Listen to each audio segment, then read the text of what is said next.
بسم اللہ الرحمن الرحیم۔ شروع اللہ کے نام سے جو بڑا مہربان نہایت رحم کرنے والا ہے۔ نبی کریم صلی اللہ علیہ وسلم نے فرمایا کہ سب سے عمدہ استغفار یہ ہے: اللہم انت ربی لا الہ الا انت خلقتنی وانا عبدک وانا علی عہدک ووعدک ما استطعت ابو لک بنعمتک وابو لک بذنبی فاغفر لی فإنہ لا یغفر الذنوب الا انت اعوذ بک من شر ما صنعت۔ ترجمہ: اے اللہ، تو میرا پالنے والا ہے، تیرے سوا کوئی معبود نہیں۔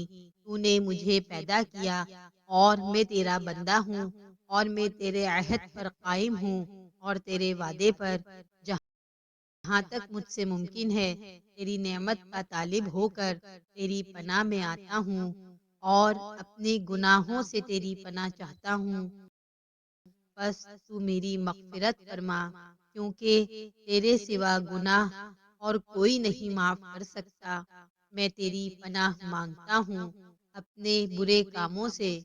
اور فرمایا کہ اگر کسی نے رات ہوتے ہی یہ کہہ لیا اور اسی رات اس کا انتقال ہو گیا تو وہ جنت میں جائے گا، یا یہ فرمایا کہ وہ اہل جنت میں ہوگا۔